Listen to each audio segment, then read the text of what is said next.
Good morning. My name is Dawn Buffett. How can I help you? Good morning, Dawn. I'd like to join the club. Wonderful. Now, have you ever been a member before? Yes, I joined after I left college, and I was a member for 7 years before I let my membership lapse when I went abroad. Do you have your old membership card? No, sorry. I threw it out when I moved. Have you got any other form of identification on you? I've got my driver's license, and my passport, and a couple of bank cards. The license will be perfect. Here you are. Thank you. Oh, the photo is not a very good likeness, is it? No, I've shaved off the beard and cut my hair since that was taken.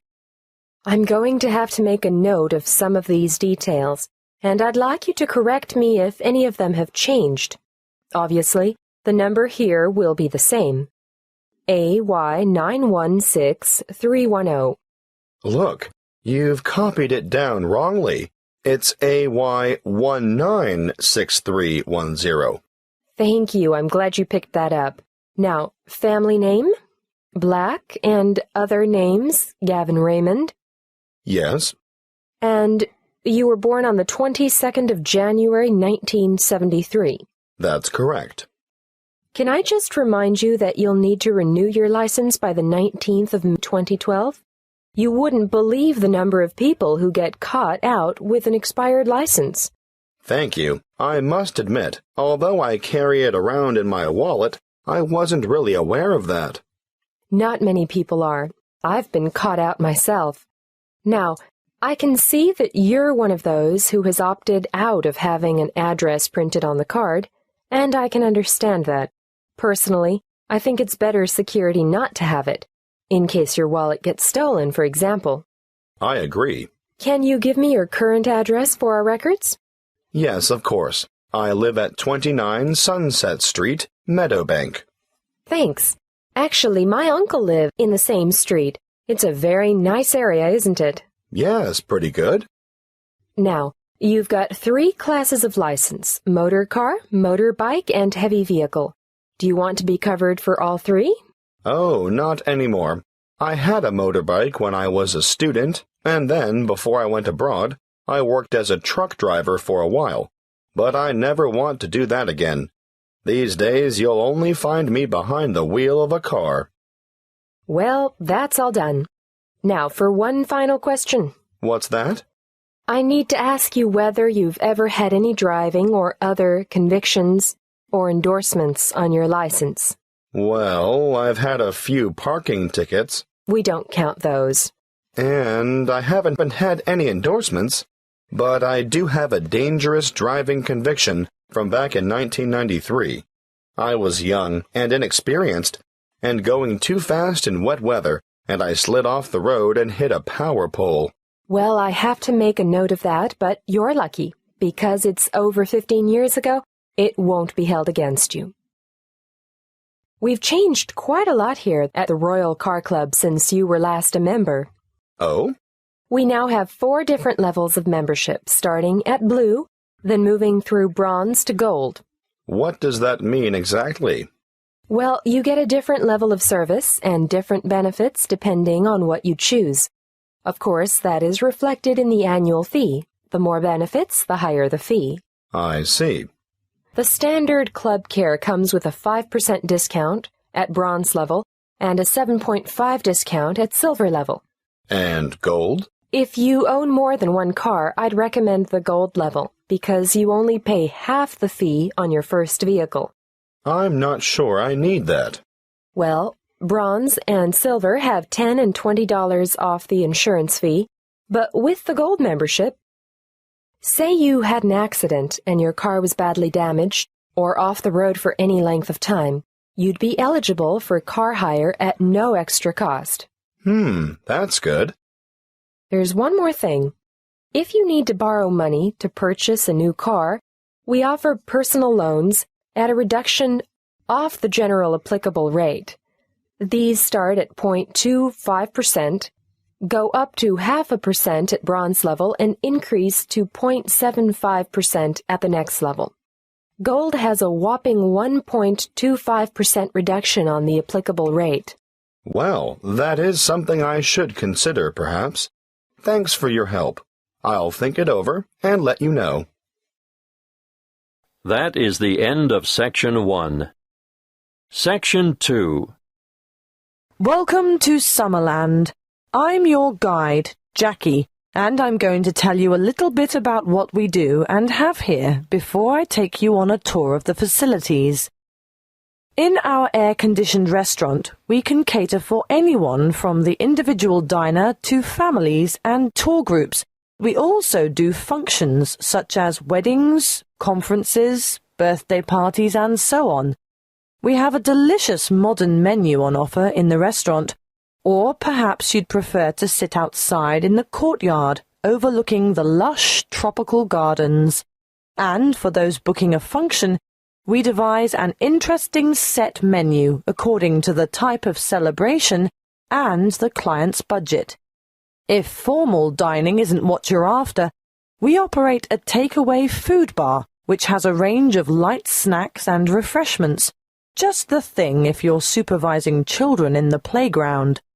The playground and picnic area makes a great alternative to the beach. If you've remembered to bring your bathing suit and a towel, you can cool off in the water spray park. Parents can sit back, relax, and enjoy a coffee, while the kids have fun in our fully fenced, shady playground and picnic area. What a way to make the most of the warmth and sunshine we have here in abundance. The older children will love to visit the historic cottage with their parents. This was the original homestead on the property and is now preserved as a museum with an educational DVD and cinema room. You'll find the information centre here also, and you'll be able to pick up some glossy brochures to take home with you and show your friends. Don't worry, we have more than enough leaflets for you to take home. Visit the gift shop and you'll find an enormous variety of local products, fine foods and handicrafts on sale. Some say that this is the best displayed and priced shop in the region. There is more to be admired and purchased in the garden nursery, which has an extensive range of flower pots, indoor and outdoor plants, statues, and all kinds of other garden accessories to adorn any home or garden. While we're on the topic of gifts and such, I must mention the woodcrafting shed and urge you to take a look at the amazing products that the woodcrafting team produces there. You'll be able to watch them at work and buy anything they've made. The toys they produce are not only original, but some of the finest craftwork you'll ever see. Take your little ones by the hand and keep an eye on them, because they'll want to play with these, but they can't be played with unless they're paid for. Last but not least are the orchards. The Summerland tourist attraction is actually a working farm with over 40 hectares of macadamia and avocado trees. The macadamia nuts are picked by machine from April through to September. The avocados are grown, hand-harvested, packed, and marketed on site. Now, are you all set for the tour? We'll leave the car park and walk in an easterly direction towards the administration building with the parking spaces outside. We won't go into the admin building because there's nothing much to see there. Instead, we'll walk in a northeasterly direction towards the museum. But before we get to it, we're going to turn right, walk past it, and go into that enormous building to watch how the avocados are graded and packed. Well, what did you think of that? Those packers have to work very fast, as you can see. Now, as we come out of this building, we'll go to our left and around the back towards the cool room. Of course, this is where all the fruit is stored after packing. There are a lot of boxes of fruit in there. Nothing very interesting to look at, but we will stop at the other building to see how they make the cardboard cartons. See how everything is mechanized, so there is very little labor involved? I'm intrigued by how those machines operate, just like clockwork. It does get very hot in there, though, doesn't it? Which makes the thought of a peek inside the cool room quite attractive. But no, we'll skip that and make towards the building in the far northeastern corner of the facility, where they take the husks off the macadamia nuts. It's quite noisy, but absolutely fascinating. Now we'll take a shortcut heading west through the orchard to the woodcrafter's workroom and shop, and I'll give you a few minutes to browse. Take note of where this is because I'm sure you'll want to come back here later this afternoon, in your free time. Is everyone still with us? Right, let's go south now and take a leisurely walk through the picnic and playground area with the water feature. But we want to end up over at the garden shop at the northern end of the car park. We'll have to walk through the little gift shop first to gain access to the garden shop, and I'm sure you won't be able to resist getting some nice little presents for the folks at home. Are you ready for lunch now? I know it's been a whirlwind tour, but the restaurant has us booked in for 12:30, and after that, you're free to take your time wandering around until the bus leaves at 3 p.m. That is the end of Section 2. Section 3. Good morning, Annie. Tony, how are you? Fine, thanks. Well, tell me what you have here. We thought we'd look at different methods of hydroculture. Uh-huh. In the true hydroponics method, the roots are bathed with water and nutrient solution, while support for the plant must be provided above the container. And alternatively?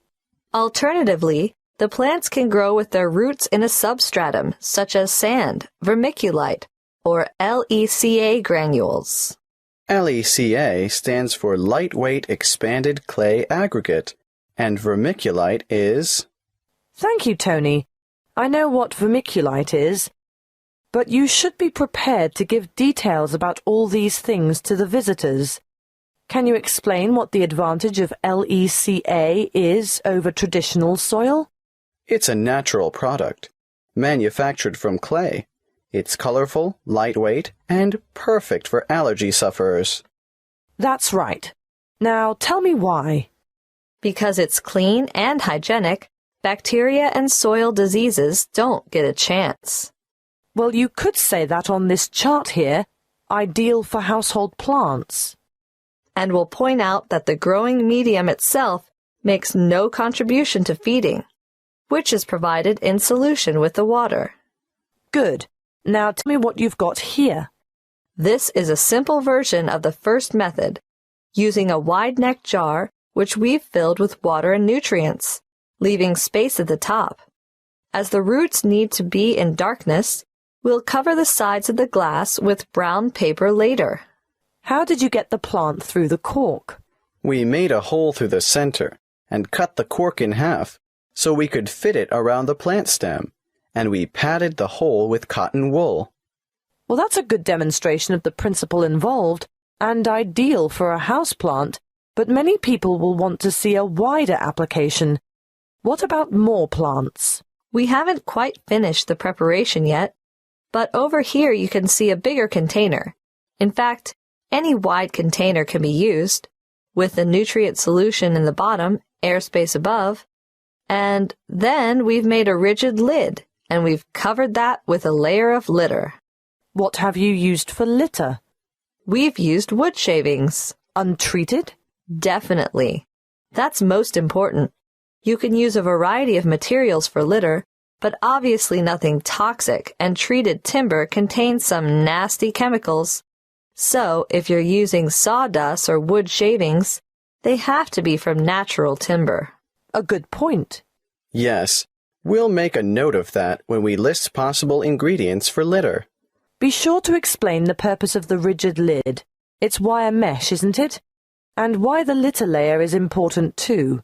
Well, the mesh is just a platform to keep the litter out of the water, and the primary function of the litter is to exclude light from the root space.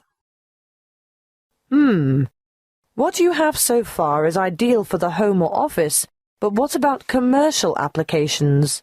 Well, we're going to demonstrate the nutrient film technique, which is popular with some commercial growers, particularly for the cultivation of crops such as runner beans and tomatoes. Producers would really like to see some innovation in the cultivation of potatoes and yams too, but obviously, this technique is only suitable for those crops which grow above ground. What about peas? Well, we found peas were awfully tricky to grow using this method, although we're still unsure as to the reason. Where's the exhibit? I don't see it anywhere. Well, that's because we haven't finished it yet, because we're going to have to procure some mature plants first. We didn't think far enough ahead to have started them off earlier, and when we do get them, we'll have to handle them carefully. Yes, because when our model is finished, you'll see how the plants are held in position by a plastic tube which almost encloses them completely and is quite loosely fastened around the stems. Yes. And the feeding or watering system? Well, it's a bit different. On a large scale like this, you need to have the food solution trickle down through the tubes. Yes, but the solution must also be rich in oxygen. And what? It just bathes the roots? That's one way of doing it. What's the other way? You can have the solution moistening a substratum of rock wool at the bottom of the container. Rock wool? It's the same as mineral wool. You know, a lightweight fibrous material, the kind of thing used for insulation. Or you can use a layer of paper fiber. Oh, yes. Something that has the capacity to absorb the solution, right? Well, you do need to experiment a little. For example, we tried coconut fiber, but it just didn't have the properties we were looking for. I see. In our display, you'll only see the basics, the kind of thing that can be done at home in the backyard. But commercial enterprises do need a lot more equipment, and the media used in substrata are constantly changing as new developments are made. The cost of upgrading is ongoing. And there's always the potential of outright failure when changing systems from one you know and understand to an innovative one. Of course, there's no room for guesswork in business. You have to try to get everything right first time. That is the end of Section 3. Section 4. Good evening. I'd like to thank the Continuing Education Department for hosting this series of lectures on people behind the names you thought were fiction. Welcome to this talk on the Grand Old Duke of York. I'm sure you're all familiar with the old nursery rhyme. The Grand Old Duke of York, he had 10,000 men. He marched them up to the top of the hill, and he marched them down again, and so on. But did you know that the Duke of York, immortalized in this popular song, was actually Frederick Augustus, second son of King George III of England and Queen Charlotte? He achieved fame in this way because of the humiliation he suffered at the hands of the French during the Revolutionary Wars at the end of the 18th century. Frederick was born on the 16th of August, 1763, and from the age of 17 he had been trained as a soldier. When war broke out between England and France in 1793, his father, the king, insisted that he should command the British contingent that was being dispatched to Flanders to cooperate with the Austrians and the Dutch. The Duke was a brave soldier, but remember he was only 30 at the time. Not only was he young, but he was also inexperienced in battle, and was unable to cope with the enthusiastic French Revolutionary Army. He was let down by his allies too, and in spite of the arrival of 10,000 fresh troops from England, his campaigns were a disaster.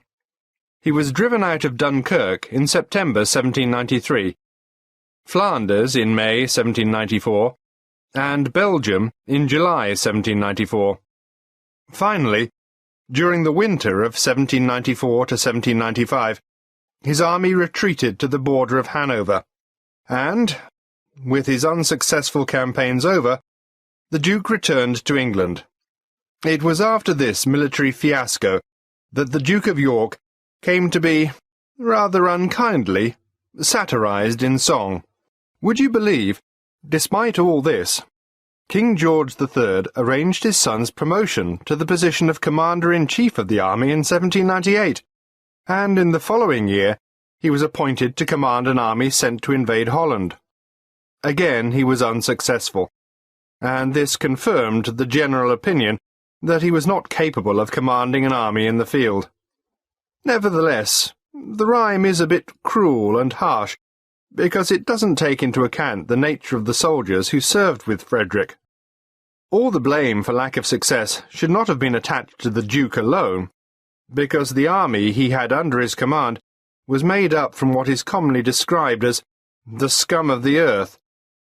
This is a somewhat offensive term, used to refer to a group of people regarded as despicable and worthless. Who were they, these ordinary soldiers? Well, they were mostly vicious, brutal ex-convicts, or raw recruits, and elderly men. The officers who commanded them were all untrained as military men. In fact, they were anybody who could afford to buy a commission. But here's the really great thing that, unfortunately, the Duke of York is not remembered for. He realized that this was a hopeless kind of army, and he set about improving conditions in order to recruit higher-quality soldiers. He introduced padres. Are you familiar with the term? No? Well, let me explain. You see, members of the British Armed Forces are generally Christians of one denomination or another, and a padre is a Christian cleric or chaplain who ministers to the soldiers and attends to their spiritual needs, without belonging to any particular grouping within the Christian faith. Now, where was I? Yes, Frederick introduced padres, doctors, and veterinary surgeons to the battlefield. Why vets? To attend to the horses, of course. Remember, we're talking about late 18th century battlefields. He was also the founder of the Royal Military College for the training of officers at Sandhurst. Yes, the very same one where the princes and other members of the royal family receive their military training today. Frederick also founded the Duke of York's School in London for sons of soldiers killed in battle. His name is perhaps better commemorated by this school in Chelsea than by the column that stands at the top of Waterloo Steps in St. James's Park. In 1807, the Duke was involved in a scandal with a woman, and as a result resigned as Commander-in-Chief. But he was reinstated in 1811 by his elder brother, the Prince Regent, who later became George IV of England. He continued in this post until his death in 1827. That